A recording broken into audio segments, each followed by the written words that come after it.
I'm going through an annual Bible reading plan right now, and I recently came across a couple interesting stories in the book of Genesis. The first one is in chapter 34, and the subtitle for this passage is The Rape of Dinah. Verses 1 through 7 read like this. Now Dinah, the daughter of Leah, whom she had borne to Jacob, went out to visit the women of the region. When Shechem, son of Hamor the Hivite, prince of the region, saw her, he seized her and lay with her by force. And his soul was drawn to Dinah, daughter of Jacob. He loved the girl and spoke tenderly to her. So Shechem spoke to his father Hamor, saying, Get me this girl to be my wife. Now Jacob heard that Shechem had defiled his daughter Dinah, but his sons were with his cattle in the field, so Jacob held his peace until they came. And Hamor the father of Shechem went out to Jacob to speak with him, just as the sons of Jacob came in from the field. When they heard of it, the men were indignant and very angry, because he had committed an outrage in Israel by lying with Jacob's daughter. For such a thing ought not to be done. Now, in our current socio-political context, we would probably unilaterally say that rape is wrong, and that Jacob's response of indifference until his sons entered the picture would be considered unsatisfactory. But Jacob kind of had a reputation of being a do-nothing dad. I wouldn't go to the extent of calling him a deadbeat, though. But before we cast a stone at Shechem here, there is a passage in the book of Deuteronomy that actually condones this kind of behavior among Israelites.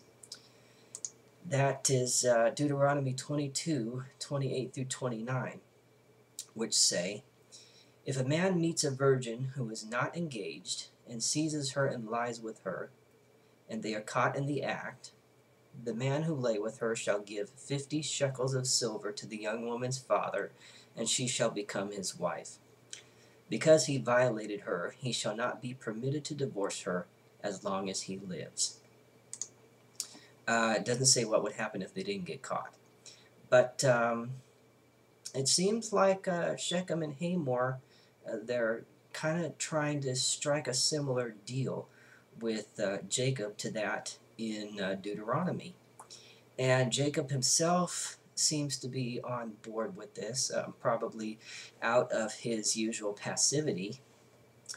But his sons have a different agenda. And this is from, again, chapter 34, verses 13 to 15, and then verses 24 to 31.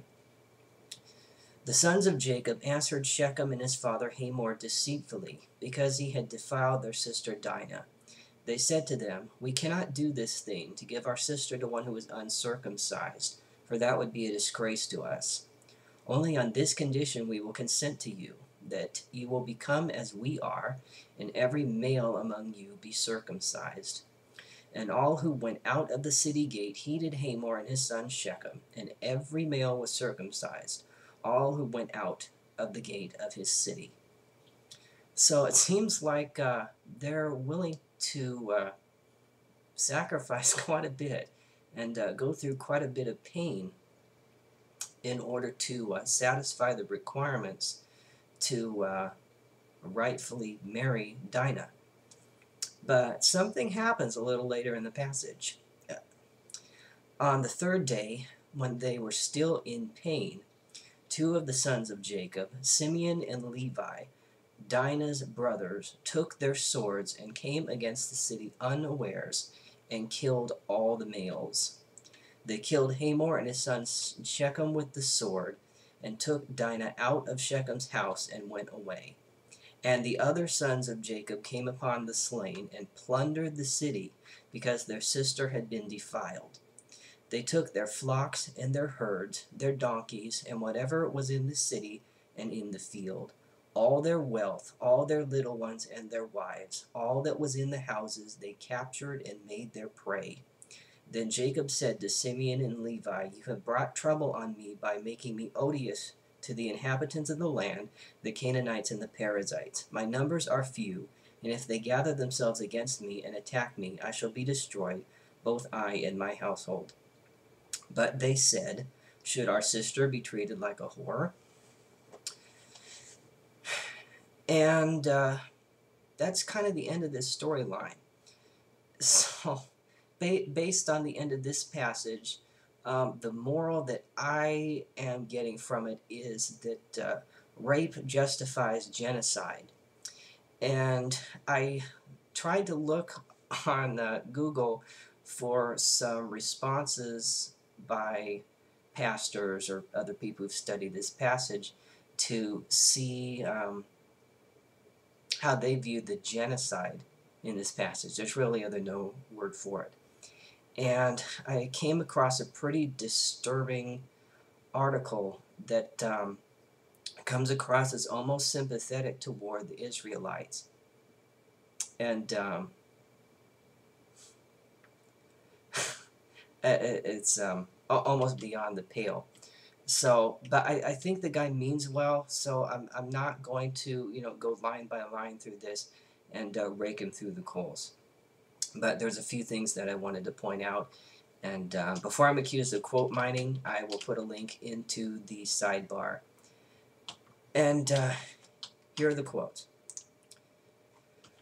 The tragedies that take place in this chapter are the result of Jacob's failure to be obedient to God's command to return to Bethel.